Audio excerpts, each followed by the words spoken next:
వెల్లనుస్కి స్వాగతం. ముందుగా ముఖ్యాంశాలు. జీఎస్టీ తగ్గింపుపై రైతులకు అవగాహన. వినుకొండ పోలీస్ స్టేషన్ను తనిఖీ చేసిన ఎస్పీ కృష్ణారావు. పట్నంలోని తిమ్మాయిపాలెం రోడ్డులోని వై కన్వెన్షన్ హాల్లో వస్తు సేవల పన్ను తగ్గింపుపై రైతులకు ప్రత్యేక అవగాహన కార్యక్రమం నిర్వహించారు.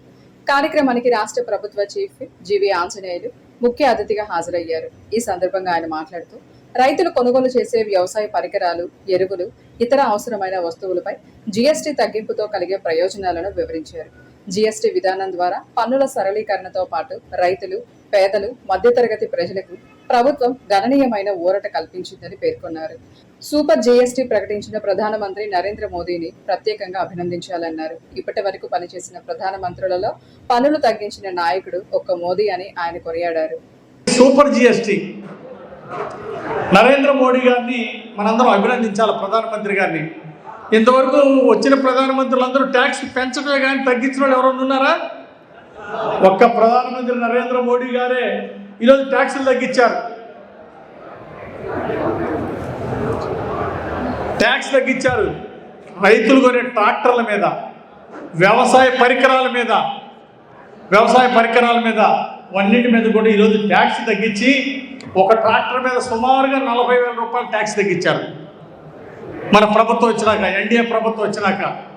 దీనివల్ల 50,000 కోట్ల రూపాయలు ఈరోజు ప్రభుత్వానికి ఆదాయం తగ్గింది, కేంద్ర ప్రభుత్వానికి. అంటే రైతులకి, మధ్యతరగతి కుటుంబాలకి, పేద కుటుంబాలకి మనం వాడుకునే బట్టల దగ్గర నుండి తినే తిండి, పాల ఉత్పత్తుల మీద, తినే ఆహార పదార్థాల మీద, వీటన్నిటి మీద కూడా అంతకుముందు 12% ట్యాక్స్ ఉంటే మనం వాడుకునే మందుల మీద కూడా తగ్గించారు. వాడుకునే మందుల మీద, ఎరువుల మీద, చాలా వాటిల్లో ప్రధానమంత్రి మోడీ గారు ఎన్డీఏ ప్రభుత్వం రేట్లు తగ్గించారు. దీనివల్ల కేంద్ర ప్రభుత్వానికి 50,000 కోట్ల ఆదాయం తగ్గిపోయింది. కానీ మన రాష్ట్ర ప్రభుత్వానికి 8,000 కోట్ల ఆదాయం తగ్గింది. అయినా చంద్రబాబు గారు అసెంబ్లీలో చెప్పారు, మా రైతులకి, మా పేద ప్రజలకి, రాష్ట్రానికి ఉపయోగపడుతుంది. 8 కోట్లు మాకు ఆదాయం తగ్గినా పర్వాలేదు, ఈ ట్యాక్స్ తగ్గించిన దాన్ని మేము రాష్ట్రం అంతా అమలు చేస్తామని చెప్పి మన ముఖ్యమంత్రి చంద్రబాబు గారు ముందుకు రావటం ఎంతో అభినందనీయం. చంద్రబాబు గారికి ఒకసారి గట్టిగా చప్పట్లు కొట్టి అభినందనలు తెలియాలని కోరుతున్నాం. ఈరోజు ట్యాక్సులు తగ్గించి రాష్ట్రంలో అంతా చక్కగా అమలు చేస్తున్నారు. మోటార్ సైకిల్ మీద 8,000 రూపాయలు ట్యాక్స్ తగ్గించారు మనం కొనే మోటార్ సైకిల్ మీద. ఇప్పుడు అట్లాగే చిన్న చిన్న కార్లు, ఈ మధ్యతరగతి కుటుంబాలు కూడా 3 మోటార్ సైకిల్స్ వేసుకునే బదులు చిన్న కారు వేసుకుపోదాము, ఏదైనా పెళ్ళిళ్ళకి, ఫంక్షన్కి అని చిన్న కార్లు కొంటున్నారు. ఇంట్లో ఏసీలు పెట్టుకుంటున్నారు మధ్యతరగతి కుటుంబాలు కూడా. ఒకప్పుడు డబ్బున్నోళ్ళే, కోటీశ్వరులు ఏసీలు పెట్టుకునేవాళ్ళు. ఇప్పుడు వేసవకాలం వస్తే మధ్యతరగతి కుటుంబాలు కూడా ఏసీలు పెట్టుకునే పరిస్థితి వచ్చింది, చిన్న కార్లు కొనే పరిస్థితి వచ్చింది. చిన్న కార్ల మీద, ఏసీల మీద కూడా ట్యాక్స్ తగ్గించారు. అట్లాగే మనం వాడుకునే మందుల మీద ట్యాక్స్ తగ్గడం, ఇవన్నీ కూడా జిఎస్టీ తగ్గించడం వల్ల, ఈ జిఎస్టీ ట్యాక్స్ తగ్గించడం వల్ల నేరుగా రైతాంగానికి, వ్యవసాయ పనిముట్లు కొంటారు, దాని మీద ట్యాక్స్ తగ్గించారు. చంద్రబాబు గారు రాష్ట్ర వ్యాప్తంగా అమలు చేస్తున్నారు. అట్లాగే ఈరోజు గ్రామ సేవలు అభివృద్ధి చేయాలని చంద్రబాబు గారు బాధ్యత పెట్టారు. ఉప ముఖ్యమంత్రి పవన్ కళ్యాణ్ గారి మీద పంచాయతీరాజ్ శాఖ మంత్రి ఇస్తే గ్రామాలన్నింటిలో పంచాయతీ తీర్మానాలు చేపించి, పల్లె పండుగ పేరుతో తీర్మానాలు చేపించి ఈరోజు గ్రామాల అభివృద్ధికి బాటలు వేశారు. గత 5 ఏళ్లలో గతంలో గ్రామాల్లో సిమెంట్ రోడ్ లేదు, కనీసం ఒక కల్వర్ట్ కూడా గట్ల. కానీ పవన్ కళ్యాణ్ గారు ఉప ముఖ్యమంత్రి గారు వచ్చినాక గ్రామ సీమల్లో కూడా పనులు మొదలైన, ఒక్కో గ్రామానికి 10 లక్షలు, 20 లక్షలు అట్లా ఇవ్వటం మొదలు పెట్టారు. పల్లె పండుగ పేరుతో ఆల్రెడీ పనులు పూర్తయినాయి. ఇంకా భవిష్యత్తులో ఇంకా అభివృద్ధి చేయబోతున్నారు. ఆ విధంగా గ్రామాల అభివృద్ధి కృషి చేస్తున్నటువంటి మన ఉప ముఖ్యమంత్రి పవన్ కళ్యాణ్ గారికి ప్రత్యేక అభినందనలు, ధన్యవాదాలు తెలియజేయాలని కోరుతున్నాను. జిల్లా వ్యాప్తంగా శాంతి భద్రతలకు విఘాతం కలిగించిన వారిపై చట్టపరంగా చర్యలు తీసుకోవడం జరుగుతుందని పల్నాడు జిల్లా ఎస్పీ బివి కృష్ణారావు తెలియజేశారు. సాధారణ తనిఖీల్లో భాగంగా స్థానిక వినుకొండపట్నం పోలీస్ స్టేషన్ను ఆకస్మికంగా తనిఖీ చేశారు. ఈ సందర్భంగా రికార్డులను పరిశీలించిన అనంతరం మీడియాతో మాట్లాడారు. రాబోయే దీపావళిని పురస్కరించుకొని పట్న ప్రజలకు పోలీస్ సిబ్బంది జాగ్రత్తలు పాటించాలని సమాచారం తెలియజేయాలన్నారు. నూతనంగా రూరల్ నుంచి వచ్చిన నూతన సీఐను అభినందిస్తూ బాధ్యతాయుతంగా అంతరాయం లేకుండా చర్యలు తీసుకోవాల్సిన బాధ్యత అందరిపై ఉందని ఈ సందర్భంగా తెలియజేశారు. అందరికీ నమస్కారం. ఈరోజు వినుకొండ పోలీస్ స్టేషన్కి as a part of general visit రావడం జరిగింది. సో ఇక్కడున్న పరిస్థితుల్ని, ఇక్కడున్న ఇష్యూస్ని తెలుసుకోవడం జరిగింది. సో గత పెండింగ్లో ఉన్న క్రైమ్ ఇన్వెస్టిగేషన్ కావచ్చు, లేదా రాబోతున్న దీపావళి ఫెస్టివల్ సంబంధించిన సూచనలు కావచ్చు, వాటిపైన కొన్ని ఇన్స్ట్రక్షన్స్ ఇవన్నీ కూడా ఇవ్వడం జరిగింది. సో ఇక్కడ విజిబుల్ పోలీసింగ్, రోడ్ యాక్సిడెంట్స్, కొన్ని మర్డర్ ఫర్ గెయిన్స్ ఇవన్నీ కూడా జరిగినట్లు తెలుస్తూ ఉన్నది మనకి. సో వాటిపైన కూడా తగు ఇన్స్ట్రక్షన్స్ ఇవ్వడం జరిగింది.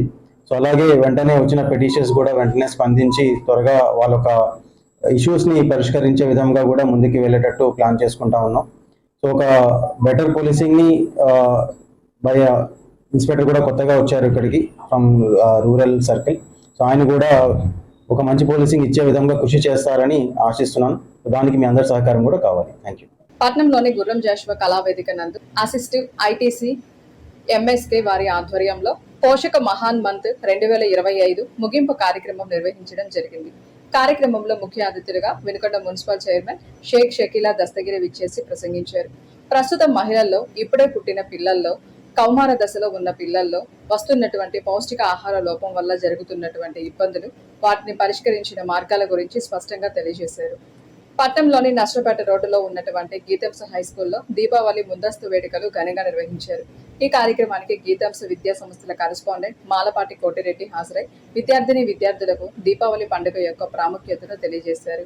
అనంతరం వారు మాట్లాడుతూ, హిందూ మతంలో అత్యంత ముఖ్యమైన పండుగల్లో దీపావళి ఒకటి. చెడుపై మంచి సాధించిన విజయానికి గుర్తుగా బాణసంచా కాల్చి దీపావళి వేడుకలను జరుపుకుంటారన్నారు.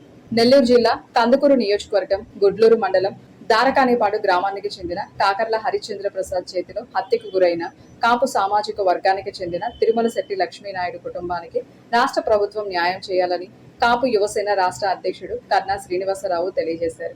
ముందుగా వినుకొండ నియోజకవర్గం కాపు సంఘం ఆధ్వర్యంలో వినుకొండ తహసీల్దార్ కార్యాలయంలో డిప్యూటీ తహసీల్దార్కి వినతి పత్రం అందజేయడం జరిగింది. కేసులో నిందితులకు కఠిన శిక్ష పడే విధంగా పూర్తి స్థాయిలో సిబిసిఐడి ద్వారా విచారణ జరిపి ఛార్జిషీట్ దాఖలు చేసేలా చర్యలు తీసుకోవాలని గవర్నర్ని, ముఖ్యమంత్రిని, డిప్యూటీ ముఖ్యమంత్రిని, హోంమంత్రిని గౌరవ తహసీల్దార్ ద్వారా కోరడం జరిగిందన్నారు. కాపులు పెద్దన్న పాత్ర పోషించాలని చెప్పిన వ్యక్తులు ఈరోజు పరామర్శించడం కూడా రాకపోవడం చాలా దారుణం. పార్టీ తీసి పక్కన పెట్టండి. మరి ఆ రోజు మేము అవసరం లేనప్పుడు కాపులు పెద్దన్న పాత్ర పోషించాలని మాకు ఎందుకు నీరు ఊరిపోసారు? మా కాపులకి పోసి కదా, నీవు ఊరిపోస్తే కదా మేము అందరం ఓట్లేసింది. మా వాళ్ళని మేము ఓట్లేసి మమ్మల్ని చంపించుకోవాలనా? కాబట్టి ప్రతి ఒక్కరు దీన్ని గమనించాలి. ఆ కుటుంబానికి న్యాయం జరగాలి. మాకు వేరే ఏమీ లేదు. ఖచ్చితంగా ఏదైతే ఈ దాడిలో ఇంకా కొంతమంది పార్టీ వాళ్ళని కూడా చేర్చాల్సి ఉంది. వారిని చేసి ఛార్జ్ షీట్ ఖచ్చితంగా వేసి నిందితులకి కఠినమైన శిక్షలు పడాలి. కుల వివక్షలు ఎక్కడ కులం గురించి కానీ కుల వివక్షగా మేము ఎప్పుడు మాట్లాడటం లేదు.